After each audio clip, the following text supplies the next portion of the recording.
부자 아빠, 가난한 아빠, 돈에 대한 생각을 바꾸는 혁명적 교훈. 여러분은 학교에서 돈에 대해 배운 적이 있나요? 아마 대부분은 없다고 답할 것입니다. 우리는 수학, 과학, 역사를 배우지만 정작 평생 우리 삶에 가장 큰 영향을 미치는 돈에 대해서는 제대로 배우지 못합니다. 1997년 로버트 기요사키라는 한 사업가가 부자 아빠, 가난한 아빠라는 책을 출간했습니다. 이 책은 전 세계적으로 4천만 부 이상 팔리며 수백만 명의 재정관에 대한 인식을 바꿔놓았습니다. 기요사키는 두 명의 아버지를 두었습니다.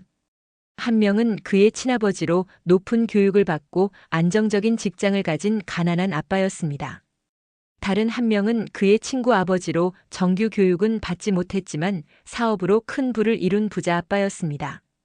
이 두 아버지는 돈에 대해 완전히 다른 관점을 가지고 있었고 기요사키는 그 차이를 통해 부의 본질을 깨닫게 됩니다. 오늘 우리는 이 책이 전하는 핵심 교훈들을 함께 살펴보겠습니다. 두 아버지의 서로 다른 가르침. 기요사키의 가난한 아빠는 이렇게 말했습니다. 좋은 대학을 나와서 좋은 직장을 구해라. 안정적인 수입과 복지 혜택이 중요하다. 그는 평생 열심히 일했고 박사 학위를 가지고 있었으며 하와이 주 교육감까지 지냈습니다. 하지만 평생 재정적 어려움에 시달렸습니다. 반면 부자 아빠는 이렇게 말했습니다. 학교는 직원이 되는 법을 가르치지 돈을 버는 법은 가르치지 않는다. 진짜 배움은 학교 밖에 있다. 그는 중학교만 졸업했지만 하와이에서 가장 부유한 사람 중 한 명이 되었습니다. 가난한 아빠는 나는 그것을 살 여유가 없어라고 말했습니다. 부자 아빠는 어떻게 하면 그것을 살 수 있을까? 라고 질문했습니다. 이 작은 차이가 큰 결과의 차이를 만들어냈습니다. 가난한 아빠는 돈에 대한 욕심은 모든 악의 근원이다라고 믿었습니다. 부자 아빠는 돈의 부족이 모든 악의 근원이다라고 말했습니다. 가난한 아빠는 열심히 공부해서 좋은 회사에 취직해라고 조언했습니다. 부자 아빠는 열심히 공부해서 좋은 회사를 사라고 말했습니다. 이러한 근본적인 사고방식의 차이가 두 사람의 재정적 운명을 결정지었습니다. 핵심 교훈, 첫째, 부자는 돈을 위해 일하지 않는다. 대부분의 사람들은 돈을 벌기 위해 일합니다. 월급을 받고 그 돈으로 생활비를 충당하고 남은 돈을 저축하거나 소비합니다. 이것이 우리가 배운 정상적인 삶의 방식입니다. 하지만 부자 아빠는 완전히 다른 접근을 가르쳤습니다. 그는 어린 로버트와 친구 마이크에게 처음에는 시간당 10센트만 주면서 일을 시켰습니다. 아이들은 불평했고 부자 아빠는 그들에게 아예 돈을 주지 않고 일하게 했습니다. 이 경험을 통해 기요사키는 중요한 교훈을 얻었습니다. 대부분의 사람들은 두 가지 감정에 의해 움직입니다. 바로 두려움과 탐욕입니다. 돈이 없을 것에 대한 두려움, 돈이 주는 즐거움에 대한 탐욕. 이 두 감정이 사람들을 쥐바퀴에 가두어둡니다. 월급을 받으면 잠시 안도하지만 곧 청구서가 날아오고 다시 두려움이 찾아옵니다. 그래서 더 열심히 일하고 승진하고 더 많은 돈을 벌지만 동시에 지출도 늘어납니다. 더 큰 집, 더 좋은 차, 더 비싼 휴가. 이것이 바로 쥐바퀴입니다. 부자는 다르게 생각합니다. 그들은 어떻게 하면 돈이 나를 위해 일하게 만들 수 있을까? 라고 질문합니다.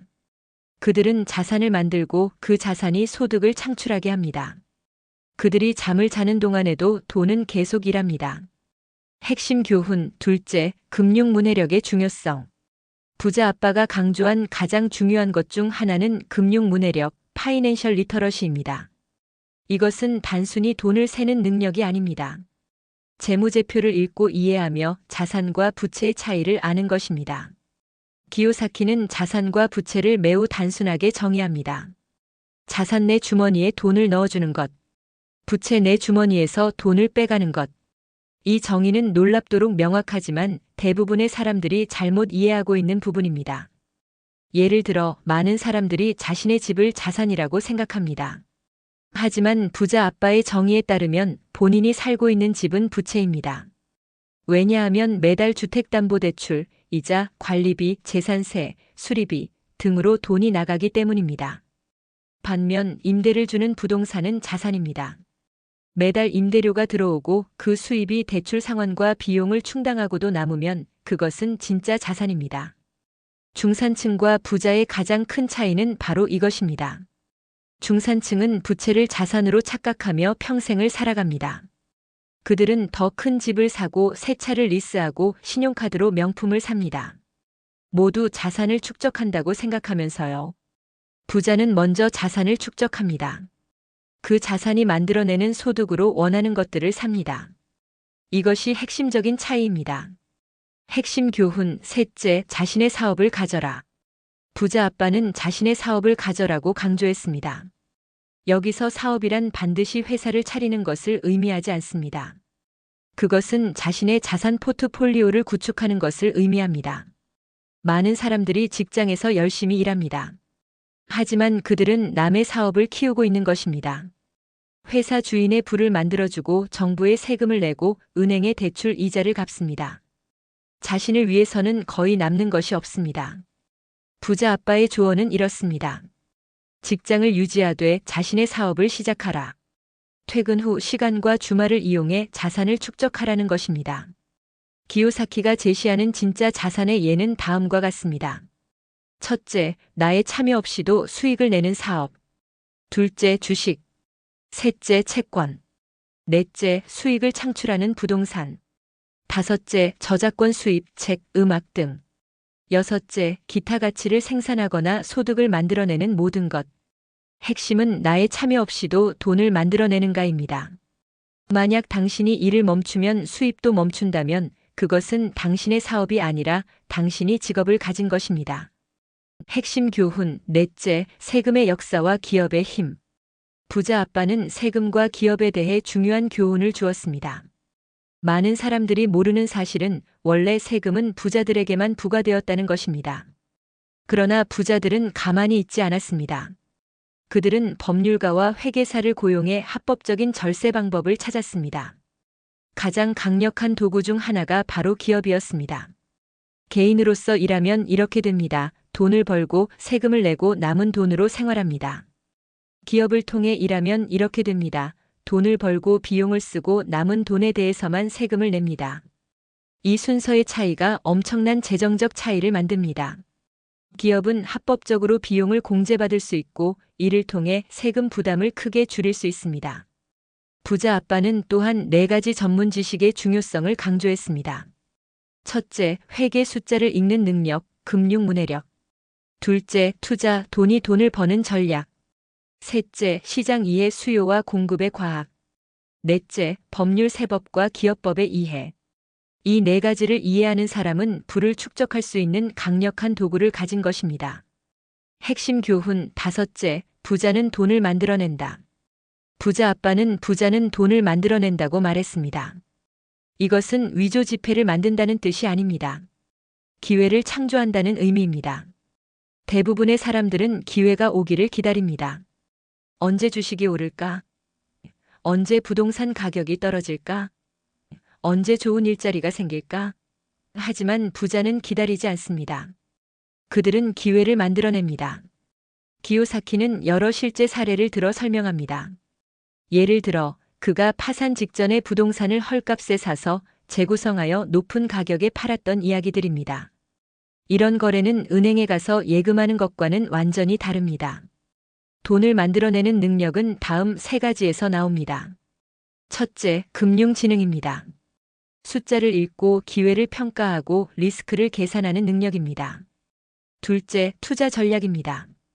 단순히 돈을 넣고 기다리는 것이 아니라 능동적으로 가치를 창조하는 것입니다. 셋째, 시장 지식입니다. 사람들이 무엇을 원하는지, 어디에 기회가 있는지를 아는 것입니다. 부자 아빠는 가난한 사람은 나는 그것을 살 여유가 없어라고 말하고 부자는 어떻게 하면 그것을 살 수 있을까? 라고 질문한다고 했습니다. 이 질문의 차이가 뇌를 활성화시키고 해답을 찾게 만듭니다. 핵심 교훈 여섯째, 배움을 위해 일하라. 돈을 위해 일하지 말고. 부자 아빠의 또 다른 혁명적인 조언은 배움을 위해 일하라는 것입니다. 많은 사람들이 평생 하나의 전문 분야에만 집중합니다. 그들은 전문가가 되지만 동시에 그 분야에 갇히게 됩니다. 의사는 의료만 알고 엔지니어는 엔지니어링만 알고 교사는 교육만 압니다. 부자 아빠는 젊은 시절에 다양한 경험을 쌓으라고 조언했습니다. 기요사키는 그의 조언에 따라 여러 분야에서 일했습니다. 해병대에서 리더십을 배웠고 제록스에서 세일즈를 배웠으며 다양한 사업을 통해 마케팅, 회계, 법률을 배웠습니다. 이러한 다양한 경험이 나중에 그가 성공적인 투자자이자 사업가가 되는데 결정적인 역할을 했습니다. 많은 사람들이 높은 연봉에만 집중합니다. 하지만 부자 아빠는 말합니다. 연봉이 아니라 무엇을 배울 수 있는지를 봐라. 장기적으로 그것이 훨씬 더 가치 있다. 특히 중요한 기술은 다음과 같습니다. 첫째, 판매와 마케팅, 사람들에게 가치를 전달하는 능력. 둘째, 커뮤니케이션 글쓰기와 말하기. 셋째, 리더십, 사람들을 이끄는 능력. 넷째, 협상 윈윈 거래를 만드는 능력. 기술적 전문성도 중요하지만 이러한 소프트 스킬이 부를 창출하는 데는 더 중요합니다. 극복해야 할 5가지 장애물. 기요사키는 사람들이 재정적 성공을 이루지 못하는 5가지 주요 장애물을 지적합니다. 첫째, 두려움입니다. 특히 돈을 잃을 것에 대한 두려움. 하지만 실패는 성공의 일부입니다. 중요한 것은 실패에서 배우는 것입니다. 부자 아빠는 실패자는 실패를 피하고 승자는 실패를 통해 배운다고 말했습니다. 둘째, 냉소주의입니다. 그건 안 될 거야. 그건 너무 위험해. 나 같은 사람은 부자가 될 수 없어라는 생각들. 이러한 부정적인 생각이 기회를 차단합니다. 셋째, 게으름입니다. 역설적이게도 바쁜 사람들이 종종 가장 게으릅니다. 그들은 정말 중요한 일, 자신의 재정을 돌보고 새로운 것을 배우고 투자 기회를 찾는 일을 피하기 위해 바쁨을 핑계로 삼습니다. 넷째, 나쁜 습관입니다. 가장 큰 나쁜 습관은 먼저 자신에게 지불하지 않는 것입니다. 대부분의 사람들은 월급을 받으면 청구서부터 냅니다. 부자는 먼저 자신의 투자 계좌에 돈을 넣고 남은 돈으로 청구서를 처리합니다. 다섯째, 오만함입니다. 나는 이미 다 안다는 태도. 진짜 지능은 자신이 모른다는 것을 아는 것입니다. 겸손하게 배우려는 자세가 필요합니다. 시작하기 위한 10가지 단계. 기요사키는 재정적 자유를 향한 구체적인 행동 단계를 제시합니다. 첫째, 강력한 이유를 찾아라. 왜 부자가 되고 싶은가? 이 이유가 명확해야 어려움을 극복할 수 있습니다. 둘째, 매일 선택하라. 당신의 미래는 오늘의 선택으로 만들어집니다. TV를 보거나 책을 읽거나 소비하거나 투자하거나. 셋째, 친구를 신중히 선택하라. 당신은 가장 가까운 5명의 평균입니다. 긍정적이고 부에 대한 건강한 관점을 가진 사람들과 어울리세요. 넷째, 하나의 방법을 마스터하고 새로운 방법을 배워라. 다양한 투자 전략을 배우되 하나씩 마스터하세요. 다섯째, 자신에게 먼저 지불하라. 월급의 10%를 먼저 투자에 사용하세요. 여섯째, 중개인에게 넉넉히 지불하라. 좋은 전문가는 비용이 아니라 투자입니다. 일곱째, 투자는 공짜로 회수하라. 투자금을 회수하고도 계속 수익을 내는 자산을 만드세요. 여덟째, 사치품은 자산으로 사라. 자산이 만든 소득으로 원하는 것을 구매하세요. 아홉째, 영웅을 가져라. 워런 버핏, 피터 린치 같은 성공한 투자자들을 연구하세요. 10번째, 가르쳐라. 그러면 받을 것이다. 당신이 아는 것을 나누면 더 많이 배우게 됩니다.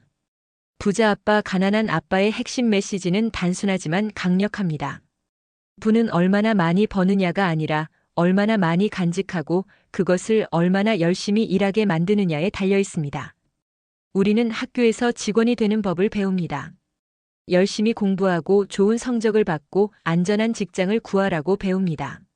하지만 재정적 자유를 얻는 법은 배우지 못합니다. 가난한 아빠는 돈은 중요하지 않아라고 말했습니다. 하지만 인생에서 돈이 미치는 영향을 부정할 수는 없습니다. 부자 아빠는 돈은 힘이다라고 말했습니다. 그리고 그 힘을 이해하고 활용하는 법을 배워야 한다고 가르쳤습니다. 재정적 자유는 하루아침에 이루어지지 않습니다. 그것은 올바른 사고방식을 갖추고 금융 지식을 쌓고 현명한 선택을 반복하는 과정입니다. 오늘부터 질문을 바꿔보세요. 나는 그것을 살 여유가 없어. 대신 어떻게 하면 그것을 살 수 있을까? 라고 질문하세요. 이 작은 변화가 당신의 뇌를 활성화시키고 해답을 찾게 만들 것입니다. 부자가 되는 것은 선택입니다. 그리고 그 선택은 매일 매 순간 이루어집니다. 당신의 시간을 무엇에 투자할 것인가? 당신의 돈을 어디에 쓸 것인가? 누구에게서 배울 것인가? 부자 아빠의 가르침을 기억하세요. 돈을 위해 일하지 말고 돈이 당신을 위해 일하게 만드세요.